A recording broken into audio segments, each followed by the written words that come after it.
Welcome to another episode of Conduct Detrimental. My name is Dan Lust. On this lovely Friday, I'm joined by Justin Mader in the co-pilot seat. What's up, Justin? How are we doing today? So for those that don't know, Justin has become intricately involved in the Conduct Detrimental animal. You are helping with the editing of our conductdetrimental.com updates on the publication side. Actually, I should mention a shout out to Stephanie Weissenberger for giving our website a facelift in the past couple of days. So making some moves over there for our podcast listeners, you guys will know. And then Justin obviously been helping out on the production side with our guy Mike. So on this lovely Friday, you know what Mike's doing. He's busy with work. Justin, you know, when Mike's away, the boys can play. So we have a pretty busy episode. Justin, pleasure having you on. How's the conduct team been treating you so far? Oh, it's been great. I know that I've had multiple people reach out to me to make, my transition and introduction a smooth process. It's been great. Been able to be at the forefront of everything sports law. So it's kind of what I want to do with my career. And there's no better start than working with Conduct Detrimental. Justin, you have said it very well. Justin, you are a recent graduate of UNH, one of the top sports law programs in the country, with our friend Michael McCann, friend of the show, and Dylan Harriger, former sports law president over there, too. Two good contacts of ours. So in any event, we've been trying to record, and it's not intentional, but we're doing a lot of Friday recording just because the news ends up breaking on Wednesdays and Thursdays, and then we got to jumble everything around. So we've got a lot of topics to cover today. Dan Wallach and I had an earlier episode in the week to talk about sports betting issues. We talked about Missouri sports betting. We talked about the UFC MMA issues. We tried to keep that pretty self-contained to betting. And then, we were going to do a Griner episode. We were going to do a Washington episode. And then there were other topics we wanted to hit. So what we're going to do, we're going to lay this out. We're going to cover a little bit of Washington, Justin, you and I, a little bit, but Dan and I are going to dedicate a more heavier episode, probably on Monday or Tuesday that'll come out. But in addition to Washington, we're going to talk about Brittney Griner. It's some really big news and international standpoint topics, a topic that we obviously, we've talked about over the past couple of months. We'll talk about it. The college transfer portal. We are right now in like full chaos mode. So we'll talk a little bit of what's going on in that space. I think that's important. Always good to get some NCAA and NIL updates. We're going to talk about UVA, obviously a tragic incident that happened about a week or two ago at this point, a tragic shooting incident. We're going to talk about how the NCAA provided some exemptions, how that fits into the NIL era. And then last but not least, we don't do college coaches that much. So there's some rumors swirling around. Deion Sanders moved from Jackson State to Colorado. So we'll talk about it. It's the rumors that people are seeing on the message board. So again, we're not sure if the rumors are true, but enough people are talking about it, enough posts going viral that it would be odd if we did not comment on it. Justin, before we get into the fun stuff, did you see the Pat McAfee shout out? I did see it. Yes. It's one of those things where you start to realize just how much Conduct Detrimental is reaching out to the sports world, the sports media world. It's not just sports lawyers and those who are interested in sports law that are hearing these episodes and taking quotes from it. It's more mainstream media. And the Pat McAfee show has a large audience. I know they're from my hometown. They're based in Indianapolis, and that's where I'm at currently. And it's just amazing to see that somebody with that big of an audience can shout out Conduct Detrimental, and just goes to show you that sports and law is the new thing. People are getting into it, and it's just great to see. It certainly helped that Congress called their Dan Snyder and Washington report the Conduct Detrimental report. Obviously, that helped. People are asking, like, are you going to sue Congress? I'm like, no, we're not going to sue Congress. Yeah, obviously, we'll let Congress slide on that one, but they did us a huge favor. A lot of people reached out to us, letting us know about that. And then, obviously, we had to jump on it. So, I don't know, quick behind-the-scenes story. I saw the first report come out. At that point, the GOP 200-page report hadn't come out, but I'm, piecing through the report. And, Justin, and anyone who listens to the show knows that we are very much in the weeds of the Commander stuff. So again, Dan and I are going to dedicate a full episode to just discussing Washington next week. But, if you want the cliff notes, 95% of that report is a regurgitation of stuff that we already knew, or we likely knew. Like Dan Snyder knew more than he let on. He was being obstructionist during his deposition. Like, I don't know. I would have bet my reputation on that. That would have been the case, that Snyder knew a lot more and he was hiding different things. He was behind the scenes, whatever. So what I found really interesting as I was scrolling through, there was an allegation from Bruce Allen, the former team president from the then Washington Commanders or Washington Redskins, that he reached out to the NFL and said, who was leaking these John Gruden emails? And the NFL, Lisa Friel, allegedly told Bruce Allen, we're not leaking them. Those are coming from the team, AKA from the Commanders.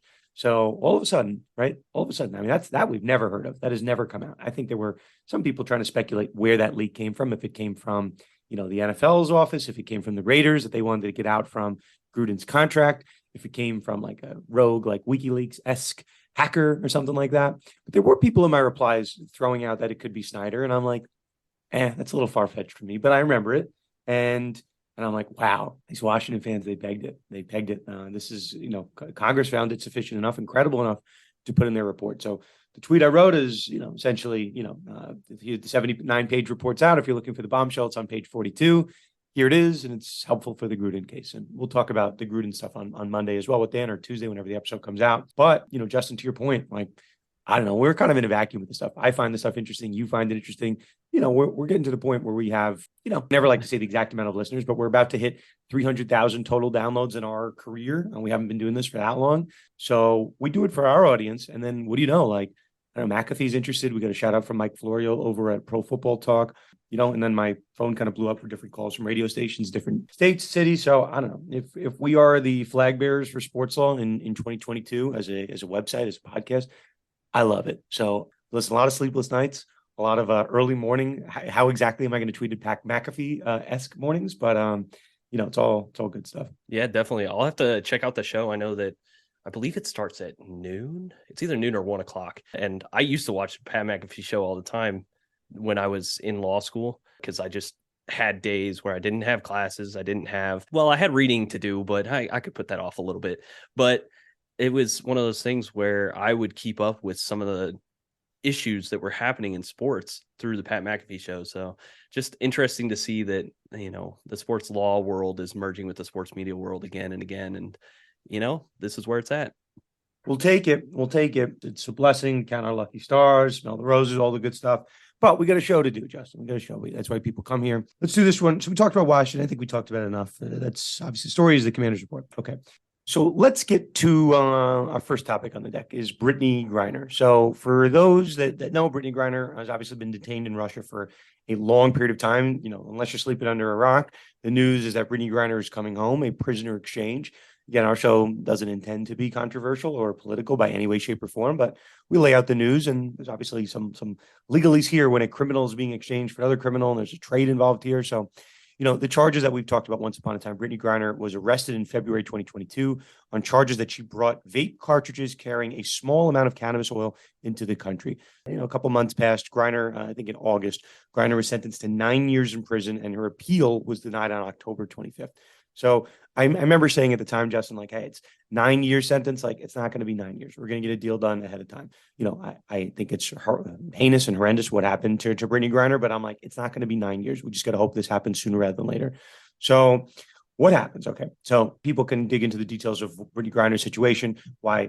I guess if you don't know, why is she in Russia? Why is there a giant WNBA star there? Because WNBA doesn't pay as much as Russia does. So that's why Phoenix Mercury star and probably future Hall of Famer Brittney Griner is overseas there to make some money. So it was a little bit of a risk reward situation. And obviously, assuming the allegations are true, a little bit risky not to check your luggage properly when you're heading into a country like that. But we're not here to talk about that. We're here to talk about the deal that was stricken to bring her back home. Justin, do you have some details on that? I have some thoughts on it, but I know you've been looking into it.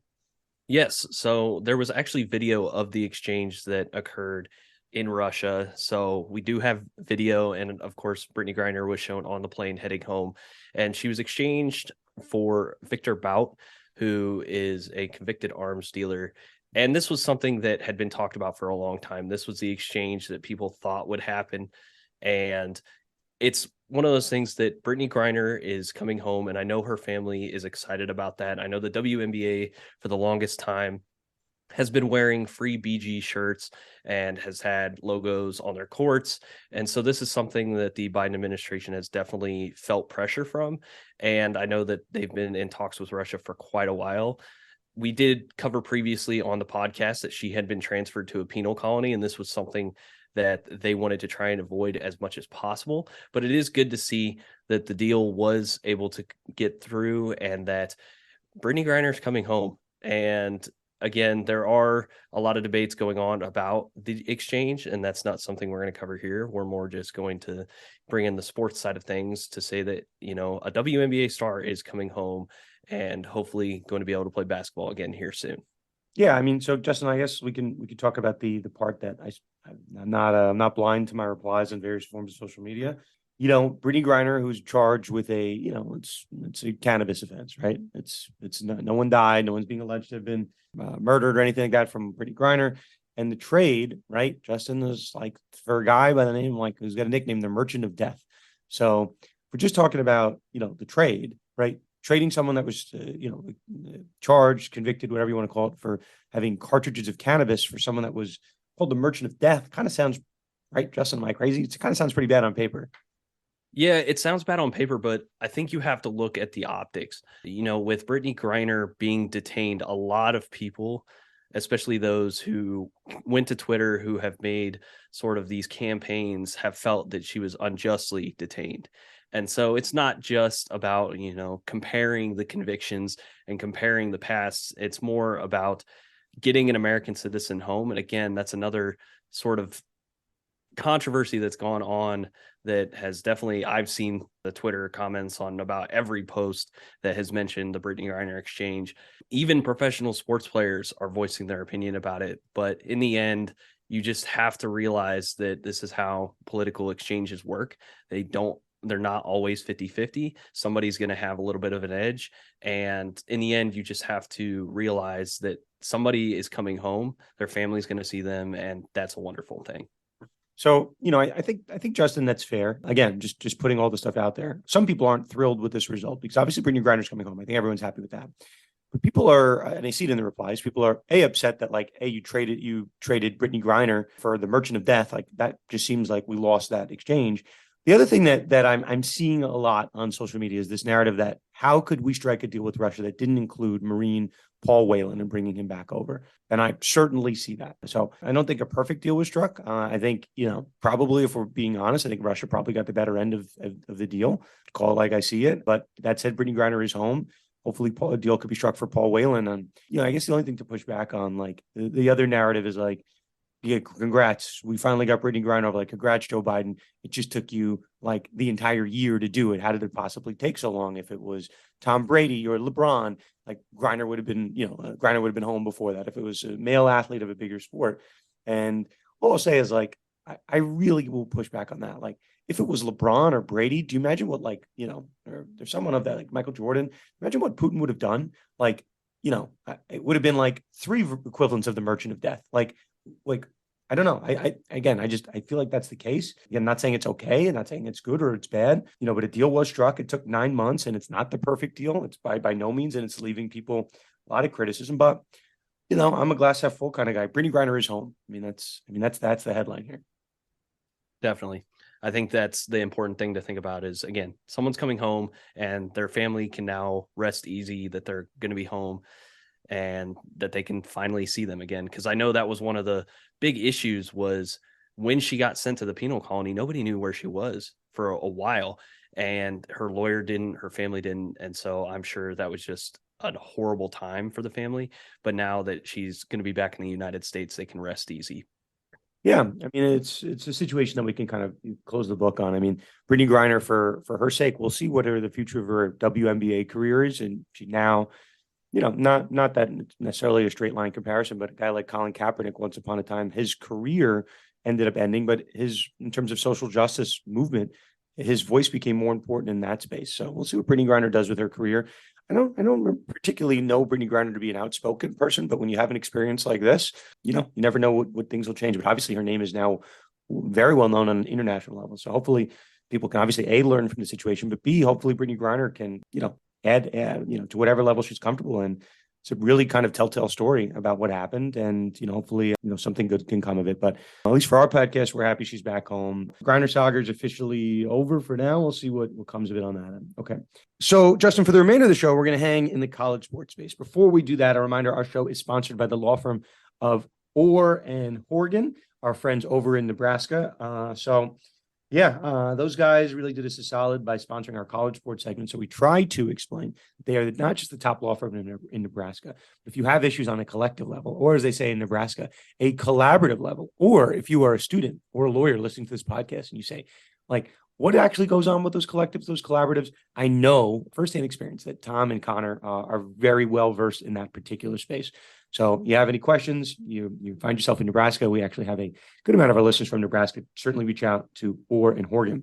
In addition to Orr and Horgan, our podcast is always sponsored by Themis Bar Review, top bar prep company in the galaxy. Use our promo code CONDUCT. We are the top conduct detrimental podcast in the entire galaxy. That's official. And Themis Bar Review, top bar prep company in the galaxy. We're just 1 and 2, just the top 2 things in the galaxy. Okay, so let's do this. We got 3 areas in the college sports space we want to hit. We want to hit the latest in the college transfer portal. We're going to hit UVA, and we're going to hit Deion/Jackson State/Colorado.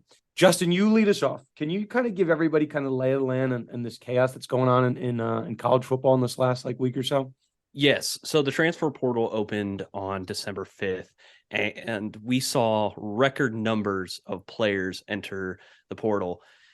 Since COVID, they have allowed players to have a one-time exemption of entering the portal. Normally, back in the day when you would enter the portal, you had to sit out a year before you were eligible to play another game.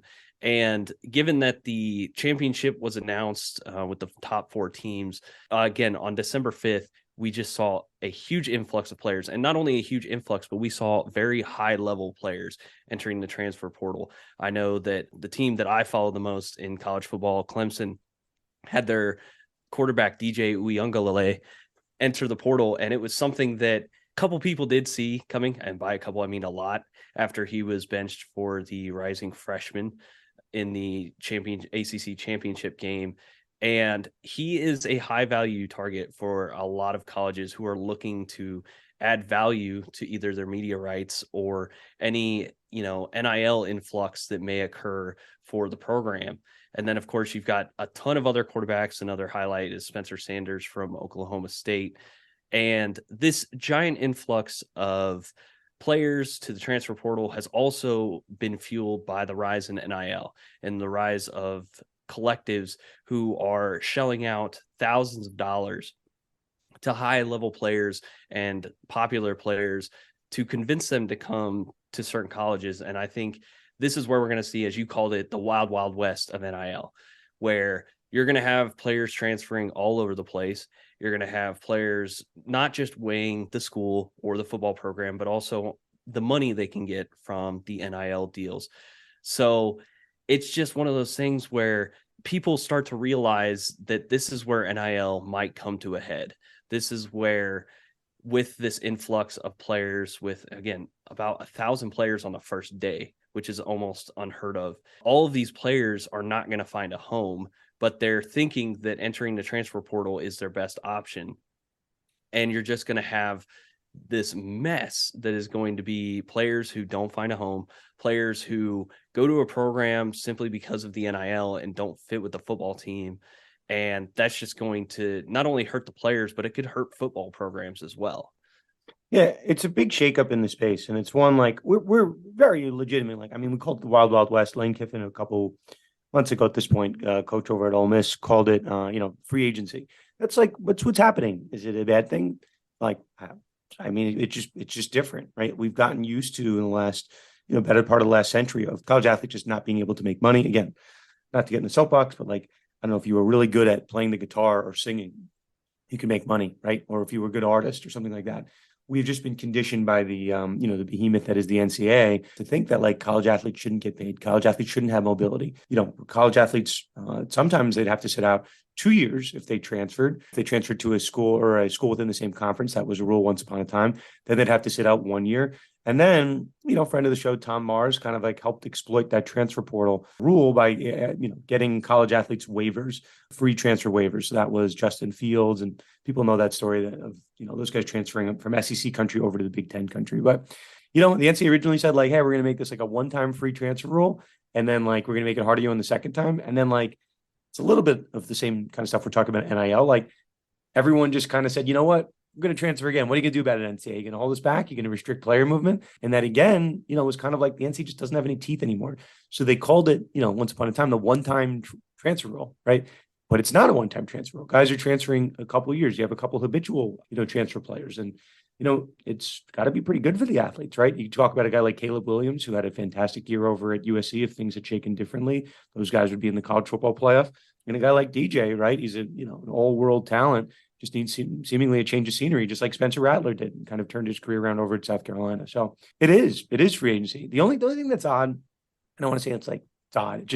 It's not like professional free agency. Like Justin, if you were like, oh, here's a good example. Like LeBron took his talents to South Beach, and then that's when he signed with Miami. And we saw what contract he signed. We saw, the general parameters of the contract that Chris Bosh signed and Dwayne Wade signed. And we just kind of had some idea of their compensation. Like, I don't know. Yeah, and not say we need to, but that level of transparency is not really known in the college sports landscape. Do we need to know how much money boosters and different programs and Adidas and Gatorade are spending on athletes? Like, no, we don't really know what marketing deals are spent for athletes like in the general sphere. We don't really know that. We don't know what investments athletes are making. Like I was watching a podcast the other day with a friend of the show, Joe Pompliano, had Lance Armstrong on. And I guess Lance Armstrong lost a lot of money in different, respects from getting money clawed back, but he had signed a pretty lucrative, I think he had equity in Uber. I'm like, I just found that out. Like, I'm pretty close to the space. Like, do we need to know that? Do we need to know how much money the athletes are making? Like, probably not, but it's just something different, something new. It's not something that we're used to. And before people are quick to say this is ruining college sports, like, I don't know, let it breathe for a little bit. Let's see if the NCAA wakes up and, wants to have a say in this. But for now, right, Justin, to your point, it's like the Will Smith song, like, wiki, wiki, wild, wiki, wiki, wiki. It's definitely one of those things. And you mentioned that the NCAA might need to wake up.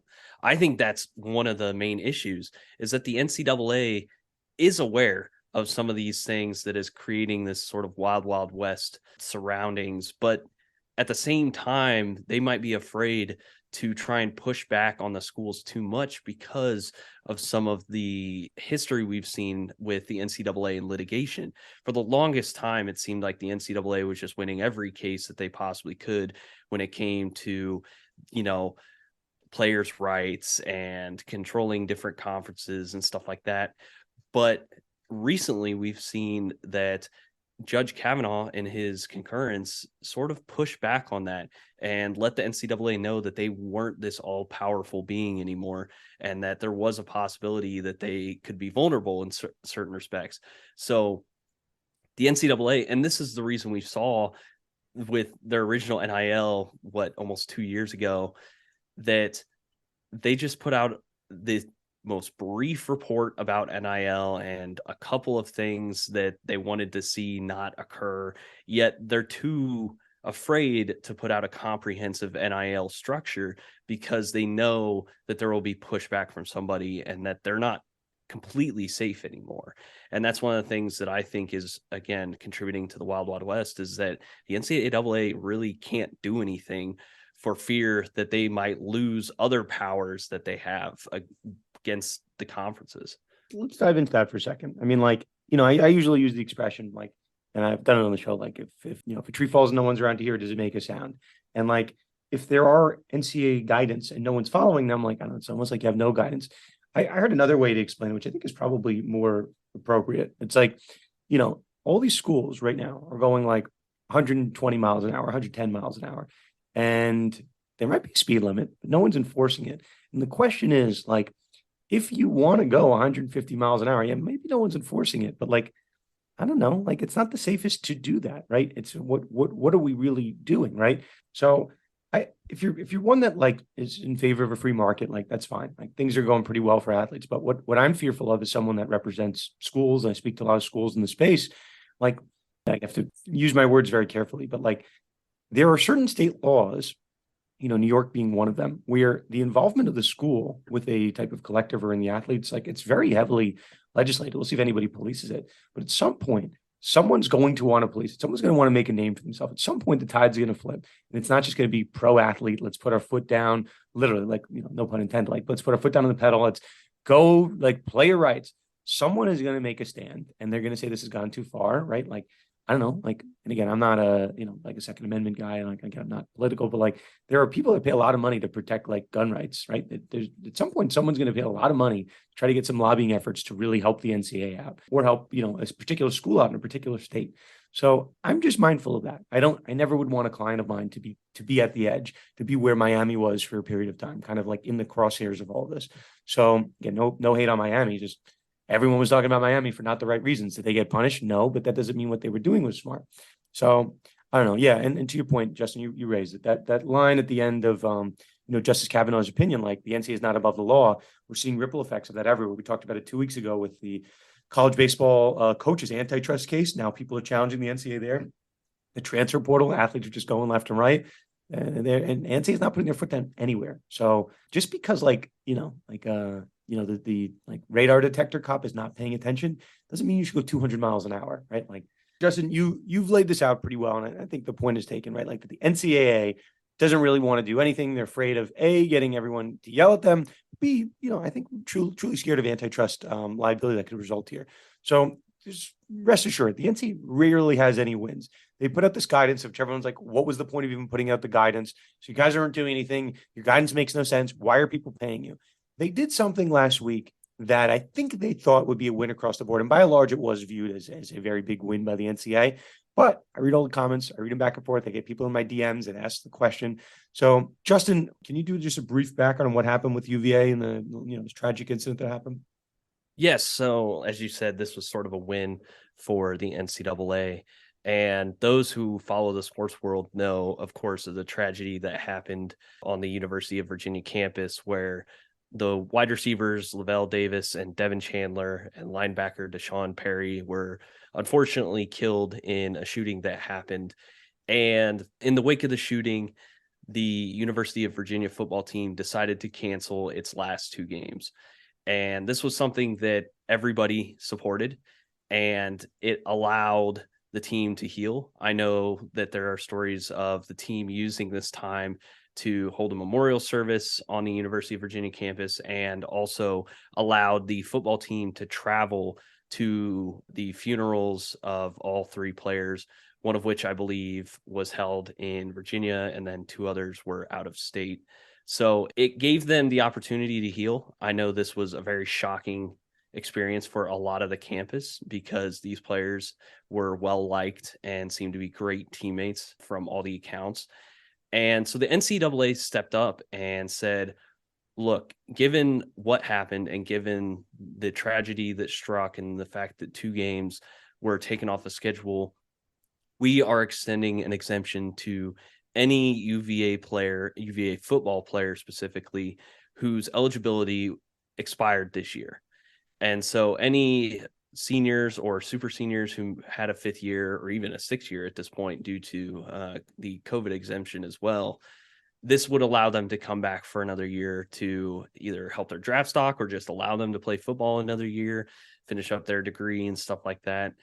And not every player is going to take advantage of this. I know that some of the players on the UVA team have already declared for the draft, but it's just a huge win for the NCAA in the wake of a tragedy that rocked an entire campus.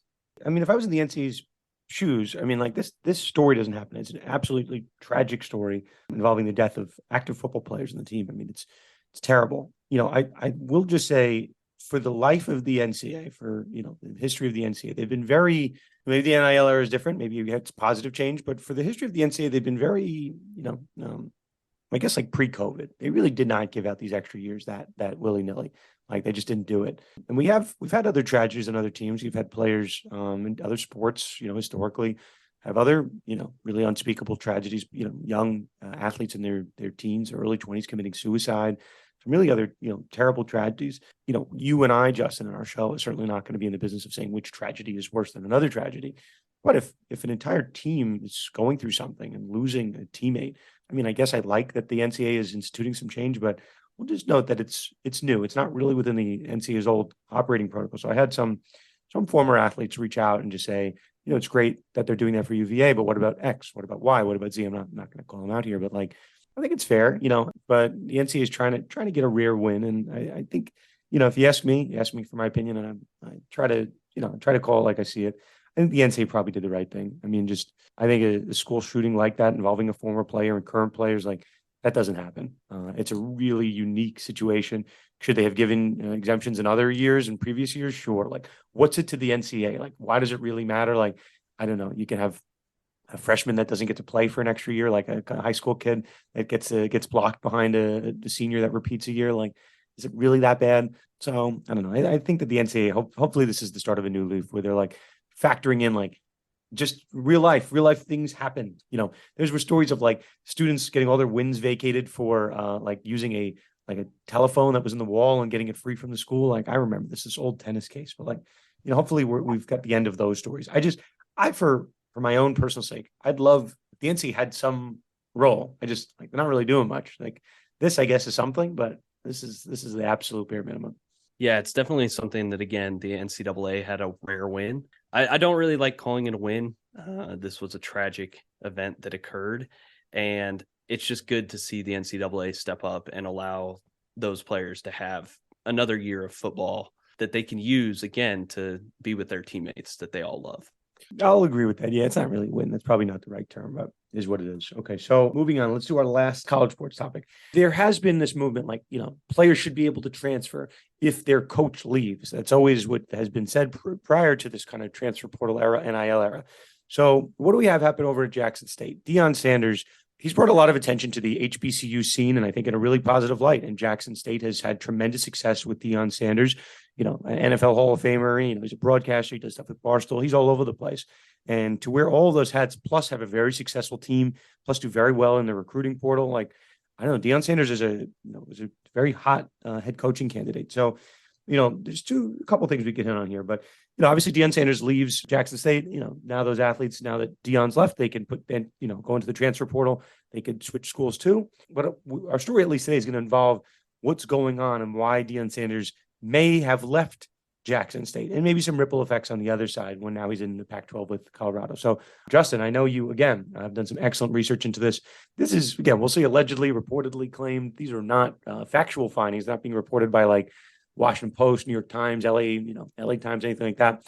But some viral, what was it, like an Instagram post, like screenshots of an Instagram post that kind of went there?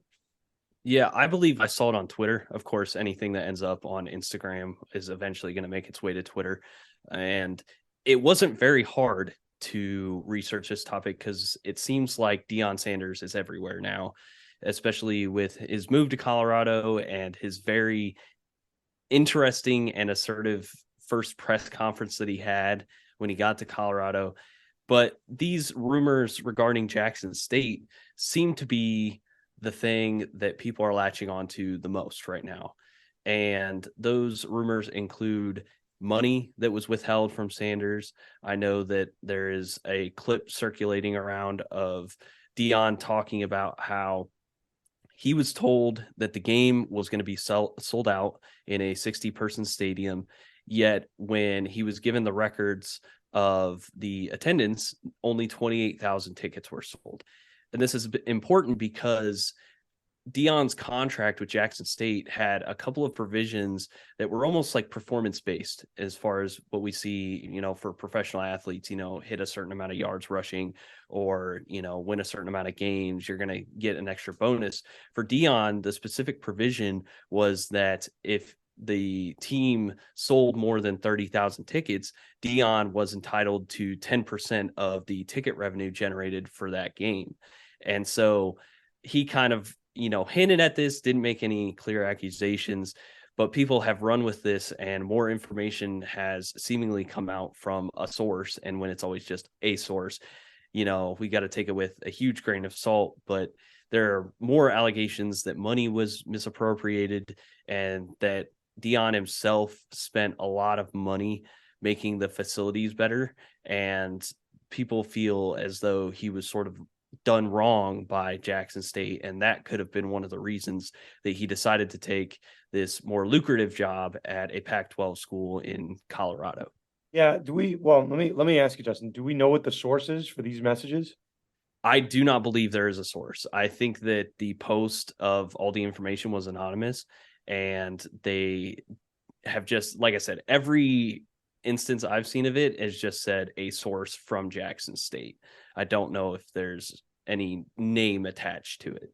Listen, while we're telling the whole story, people have dug up old clips, or not that old, recent clips of Deion Sanders saying, I see that the games are sold out. And then when we get the numbers back, Jackson State wants us to believe that there's only 29,000 fans in the stands. And that was a fairly recent quote from Deion, who was saying that something doesn't add up. Now, could Deion be going to Colorado because it's a bigger program and there's a lot more money, upfront money to be given to him? Like, Yeah, I mean, he certainly could be doing that. He was at Jackson State for 2 years and brought a lot of attention to the program. Could he also be leaving because of what's going on behind the scenes? Sure. What would that amount to? I mean, honestly, it's one of two things, right? It seems to be either fraud or, allegations of fraud, or it's really breach of contract. We have to see what's going on there. But if people within the university were taking money and kind of underreporting money, having almost like a Dan Snyder-esque situation, underreporting the amount of people at games, I think Deion's contract has language along the lines of like above a certain amount of fans, you would get to have basically equity. So whatever amount of tickets that we sell, you get a percentage of that. And if Jackson State is, or someone at Jackson State is underreporting the amount of fans at the game, and it's not really lining up with like a complete sellout, and like, hey, we're supposed to have 60 fans there. It looks like 60 fans there, but when I looked at the numbers, there's only like 15,000 fans in attendance. Like that is an element, either a fraud, breach of contract, we'll figure it out. But that's the gist of the allegation. I saw, Justin, this really interesting note. I mean, like we'll get to the bottom of it, but just a story that people should be aware of. So the AD over at Colorado, they announced that Deion's hired. So I don't know what the exact numbers are. It's a good amount of money. It's like a couple tens of millions. It looked like the amount of money.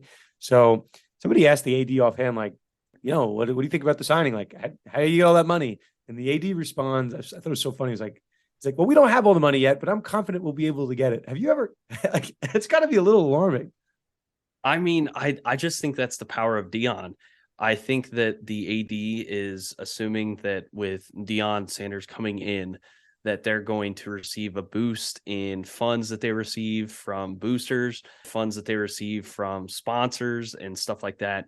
I believe that's what's going to happen. And of course, him saying this, I really hope this was communicated to Deion beforehand, because if he signed the contract for however many millions of dollars over his tenure at Colorado, and then comes to find out that there's no money, that it's kind of, going to be an IOU that's handed to him. I can't imagine that happens. I mean, I can't either.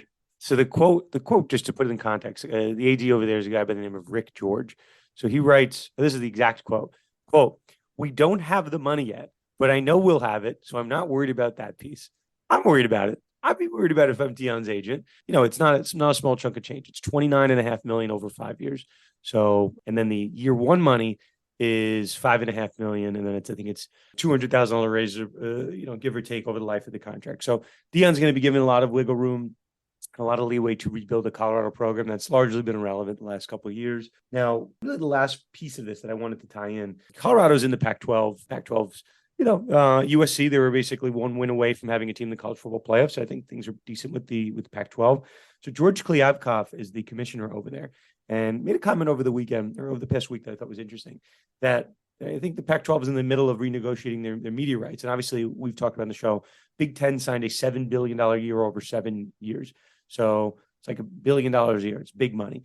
Deion Sanders might be maybe with the exception of Lincoln Riley, or maybe Chip Kelly, like the highest profile coach in the entire conference. Like maybe he's the highest profile coach, the biggest name.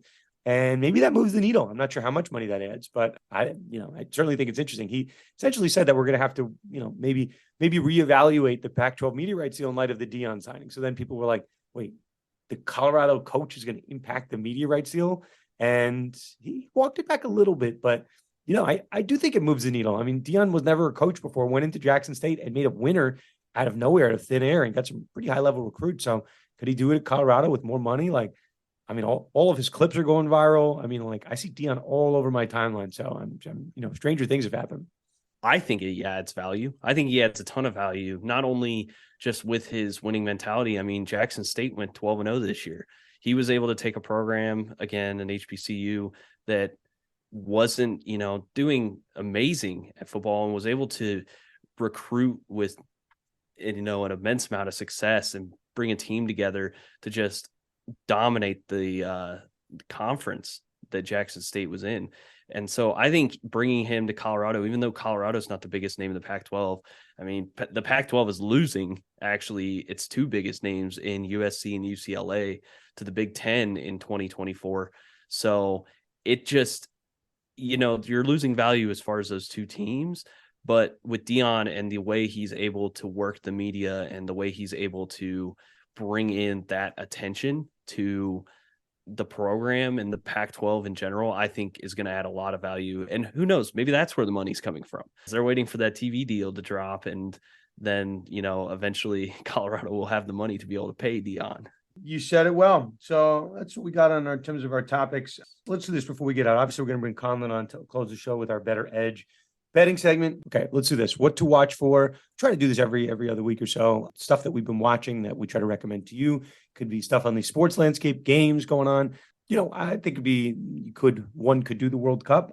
I will have a different recommendation. I like to give out shows.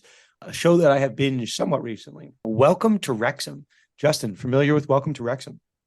I have heard of it, yes, but I have not managed to check it out yet. For those that don't know, it is Rob McElhenney and Ryan Reynolds, their plight to purchase, and they obviously did purchase a football team in a lower division English football league called Wrexham FC. It's just very well done. And if you like Always Sunny, or if you like, Deadpool, you like stuff that Ryan Reynolds do, they've somehow found a very interesting way to tie like a sports docuseries, but to have like obviously the comedy that those two both bring. So it's a good show. And if you're not necessarily like a big, soccer fan, there's a lot of sports business elements. You really get behind the scenes of ticket sales and hirings and firing. So I certainly like that. And then Justin, you want to know a fun fact? You ready for this? Absolutely. Ryan Reynolds and I currently live in the same zip code. How about that? Wow. That's impressive. I don't know if I live close to anybody impressive here in Indianapolis. He lives in the really nice part of town, and I live in it's okay. There is a world where our children could be in school together. So I'll just say that. Okay? There's a world where our kids could be friends. So Ryan, if you're listening to this, stay free and clear of me, because I might try to get my daughter to be friends with your kids. But daughters, I guess. I have two little girls, so we'll see. They're very sweet, but they might end up being friends with the Reynolds. So we'll see what happens. But Justin, what do you have on what to watch for? So my what to watch for is actually something that's been out for over a year now. And of course, as I've mentioned before, I'm from Indiana. And so the one show that I just loved watching was the Untold series on Netflix, and specifically the episode on the Malice at the Palace. This is one of the stories that I remember growing up hearing. I was going to games, Pacers games, during this time when Ron Artest, Jermaine O'Neal, Steven Jackson, and Reggie Miller were on the team. And I remember the fallout of this. I remember how security changed at games. I remember how, tickets became a little bit more expensive because of the way that the Pacers kind of elevated themselves and, became a little bit more popular. Luckily, this was in Detroit. It was not at one of the games that I went to in Indianapolis. But the documentary itself is amazing because it just highlights from the player's perspective some of the things that maybe the media kind of overblew or didn't tell correctly. I know that Ron Artest has a lot of stories about it because he was kind of seen as the ultimate villain in that story. And of course, Steven Jackson is just hilarious the whole time telling stories about it. There's the story of the security guard not recognizing Reggie Miller and thinking that he's a fan that just came onto the court. I don't know how you don't recognize Reggie Miller, especially with his tall stature and the fact that he was just on the bench. But again, and that he's Reggie Miller. But and that he's Reggie Miller, of course. And so just watching that documentary was great. And I recommend the whole Untold series. I think Netflix does a great job with those pieces. The other good one on Netflix, Justin, great rec, is Bad Sport. So between Untold and Bad Sport, you get a lot of good sports content on Netflix. Okay, so that'll do it for us, Justin. Excellent job. And to close out the show this week, we'll bring back on Conlan. Farrell keeps 9-2-1 here. But Justin, great job. And let's kick it over to Conlan. Conlan, these segments are not as fun when you keep winning because I don't have anything to say. 9-2-1. That's pretty good. It's pretty good.